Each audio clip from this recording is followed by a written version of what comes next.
On this episode, we're going to find out who exactly won the A block in the G1 Climax in New Japan Pro Wrestling, which is now we're getting closer and closer to the end, and we'll see who will be the lucky winner. The challenge for the IWGP World Heavyweight title at Wrestle Kingdom starting in 2022. We're also going to review 4 matches that took place on Dark Elevation by AEW, which is very interesting. Normally it keeps up to between 30 minutes to an hour, but now it's a bit more shorter than I expected. But also going to review 2 past events on 2 different months by 2 different promotions. One is by Frontier Martial Arts Wrestling Explosion. Yes, it's Frontier Martial Arts Wrestling. You may have seen the document, but this one is it's the same name but a different feeling to it. This one is for the Burnout Osaka that took place on the 15th of August of this year. And the next one is the one I was supposed to do in the previous episode, which is Cape Championship Wrestling. This for the anniversary show that took place on the 31st of July. So, let's get started with another episode of Deleted Wrestle Zone.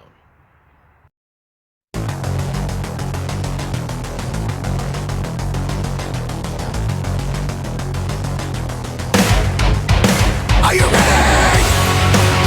Get up, get up! Get up, get up! Get up, get up! Get up, get up! Get up, get up! Get up, get up!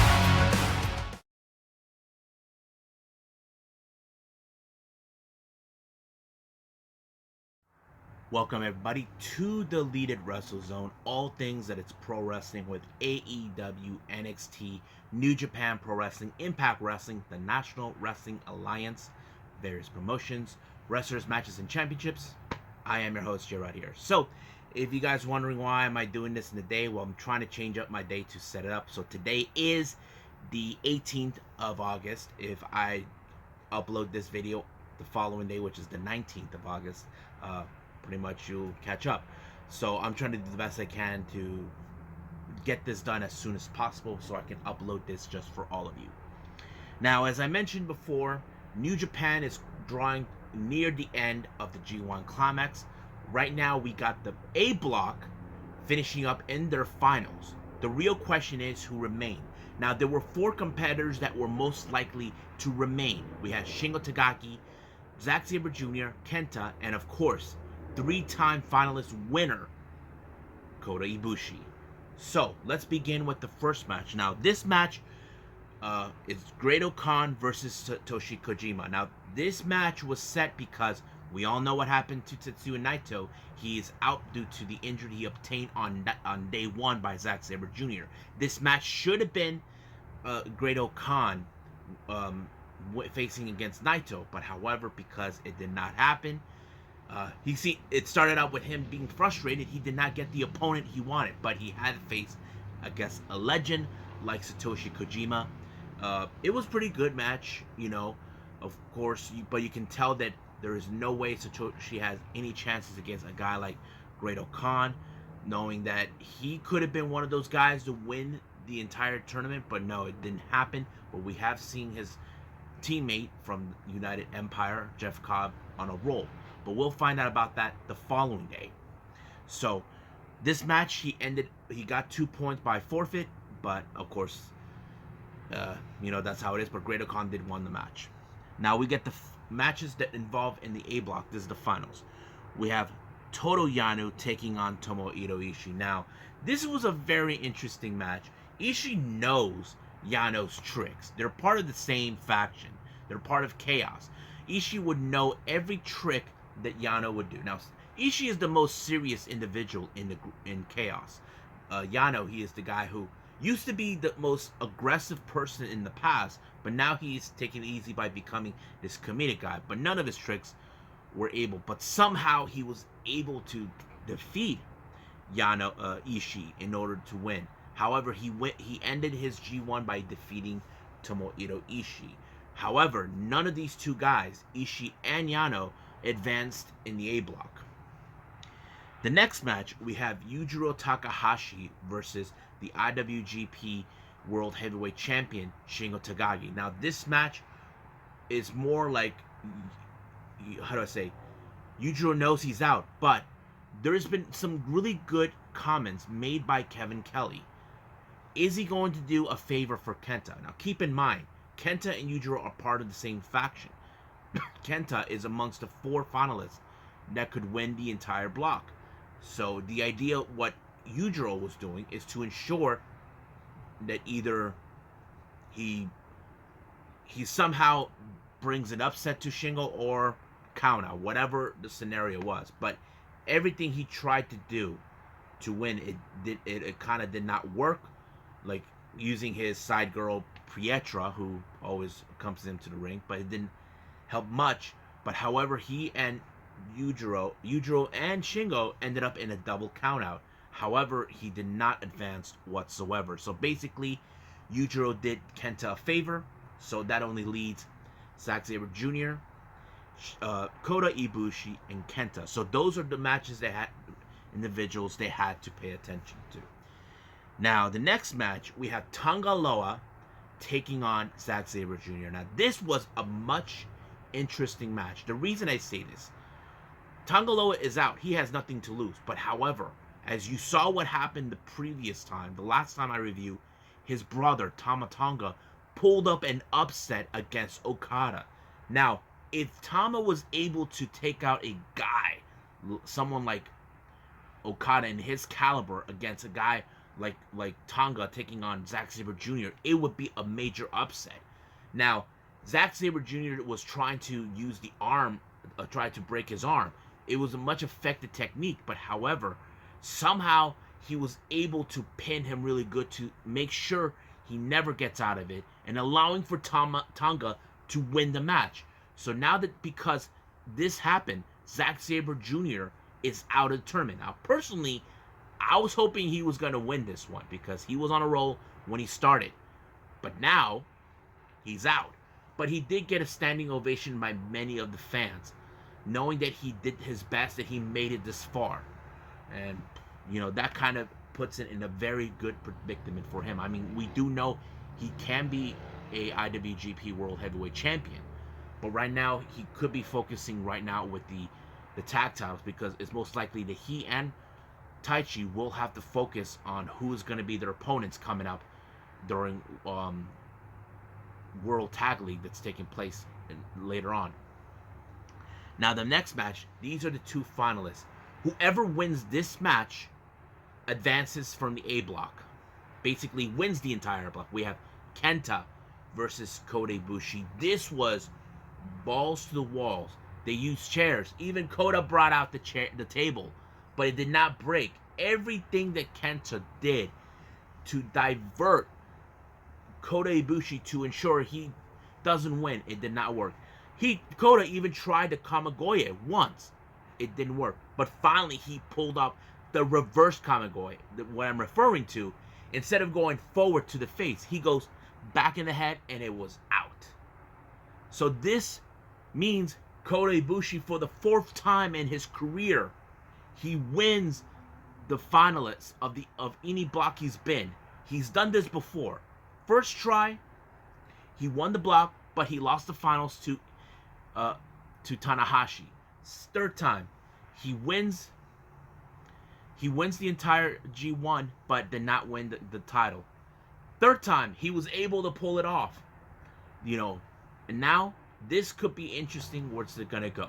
But however, we need to pay attention for the B block. Who will it be? Now, to me, I do believe Jeff Cobb most likely could win the block. Because A, this is going to bring back the feud that both Kota Ibushi and Jeff Cobb had. If you guys know this or not, Jeff Cobb and Kota have met before in the previous G1 before he joined United Empire. It was Kota Ibushi who actually eliminated him out. So, let's pay attention what's going to happen to B block.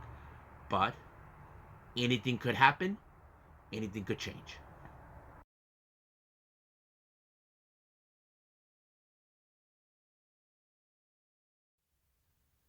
Well, AEW Dark Elevation it was a very short one with 4 matches. You probably ask yourself, why did he keep it short? Well, who cares at the moment? Because you guys know where they were at. They were in Miami. It was a big week for these guys from Friday and Saturday with a lot of great things that took place. But, however, I think the one thing was important was the main event. But let's go from start to finish. But if you can guess right now, yes, the background is different from earlier, where I was near the main entrance to my house. But that doesn't matter. The opening match is Dustin Rhodes taking on Gustavo. I don't know who this guy is, but you know for a fact this match will fall into favor to Dustin no matter what. Next up, we have Wardlow versus Will Austin. This match was like a powder keg. As you know, Wardlow likes to put his victims on top until he knocks them out and ref calls it up. It's already finished because you know that's how Wardlow is. Our next match is, of course, Miami's new favorite tag team. And of course, as you know, Miami is diverse with Latin culture. Santana Ortiz taking on Sean Maluda and Jaka. Now, I don't know who Jaka is, but Sean Maluda, yes, I heard of him. I have to say, Santana and Ortiz will always be impressive. I know that they should be on the top to get the AEW World Tag Team titles, but right now they are dealing with the American Top Team and Men of the Year.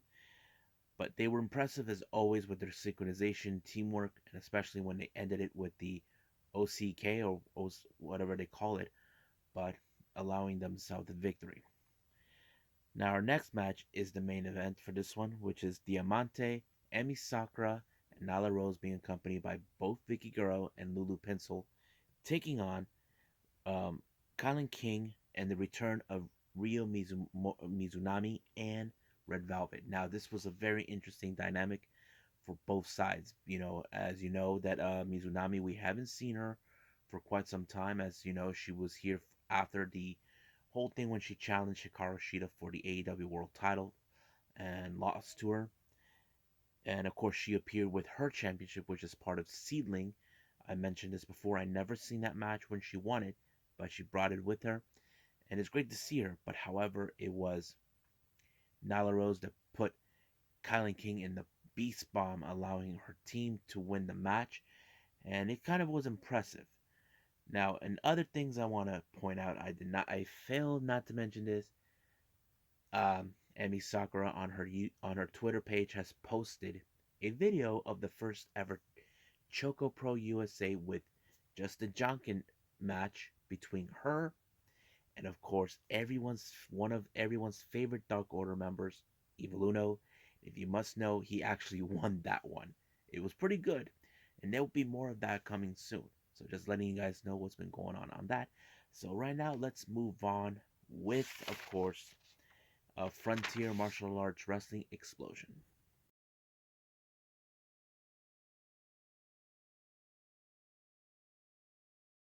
Okay, so this is from Japanese promotion Frontier Martial Arts Wrestling Explosion. This is a promotion you may have seen or heard of from the latest Dark Side of the Ring episode, the Blood and Wine of FMW. This was part of the Onita story. Explosion is like a new version of the FMW that people may remember. This is where they have matches involve exploding barbed wires and all that. But I see many of their events. This is one of their recent ones down called Burnout in Osaka on the 15th of August. Gotta believe me, there's certain matches I wish I could not see. The first match is Naoshi Sano Raito Shimizu taking on Maku Donaruto, who is the Arapi version of Ron McDonald, and Tomohiko Hashimoto. Now, much of this entire match, Mako Donaruto, he is like a freaking rapist. You know, I wish I can unseen what this guy was trying to do. You know, I don't know what kind of character it was. I mean, I can deal with Dirty Ron, you know, Dirty Ron McDonald from Fist Combat, but this is way too much for me. I seen this guy already on DDT when he was trying to rape Keigo Nakamura, but this is way beyond. But however, it was Mako who actually picked up the victory with his. Ugh. I wish I couldn't see that. Anyway, this particular match, of course, I mean this event, my bad, not match, event, is dedicated to a friend of Atsushi Onita named Hideki Osaka. Um, don't know much about him, but as you know, Japanese promotions like to pay respects to their fallen wrestlers. It's been common for things like this to happen, but don't know much about him. But I'm sure uh, those who may have heard of him, you know, hopefully I can catch up with that. Now, our next match is a somewhat of a intergender tag team match. We have Momoka Anasono and Ramaru versus Sai and Drake Morimatsu. Now, this is one of those matches you definitely would enjoy. I think this is a really good, not a traditional wrestling match, unlike the hardcore and death matches we've seen in this promotion, but it was good. I think I have seen Momoka Anasono before, but she was impressive, and it was her who picked up the victory for her team when she pinned Sai for this one. Now our next match we have is the Brahman brothers, Brahman Shu and Brahman Kai taking on Daisuke Mosoaki and um, Kamui. I know Kamui has some history with the Brahman brothers many times over. One time they screwed him of a title in Pro Wrestling Freedoms, but this time it was Masaoka who actually took the victory, pulled off a fast one on Brahman Kai, and of course Brahman Kai was not a happy camper that he lost in a fashion he did not anticipate. Next match we have is another tag team match. We have Yoshihisu Aruguchi and Magnitude Kashiwada taking on Andy Wu and Kuga. Now I have seen Andy Wu before in another previous in All Japan. It was Andy Wu who picked up an amazing victory by pinning what's his name, Orogachi. It was really good. I think it was. Now the main event is of course there has to be one involved with Onita. Trust me. This one is a barbed wire current blast, bad current blast, table barricade, mat mine blast, board gunpowder, triple hell death match. This match was crazy. You know, explosions everywhere.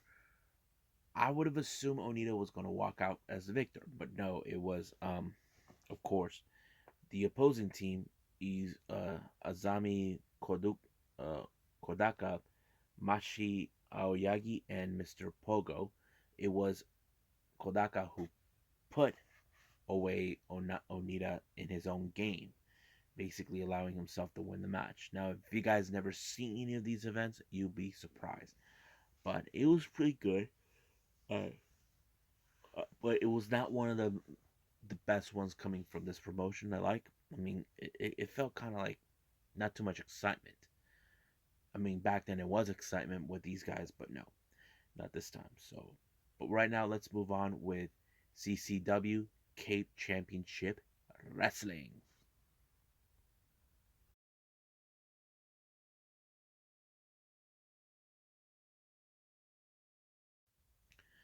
Okay, so the last thing I'm going to review for all of you is Cape Championship Wrestling.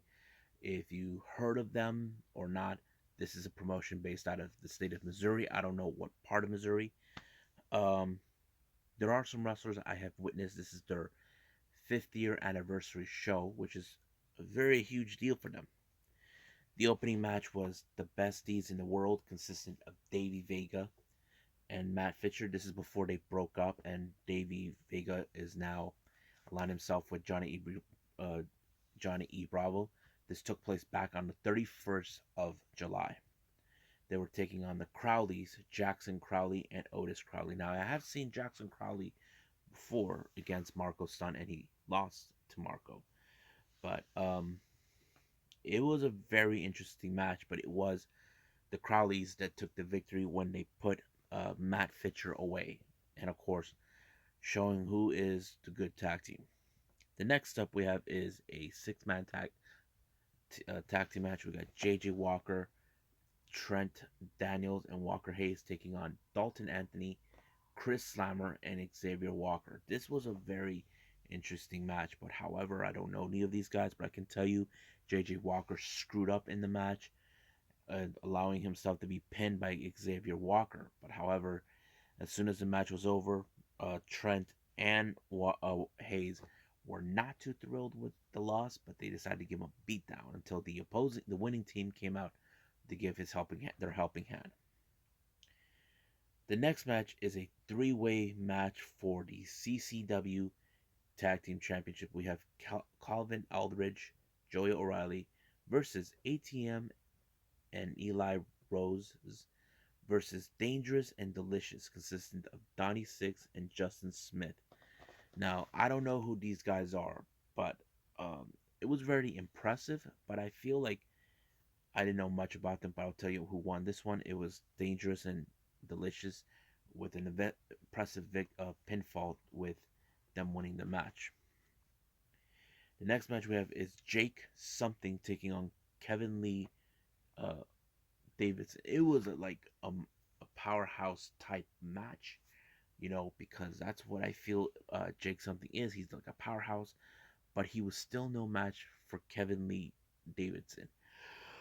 Excuse me.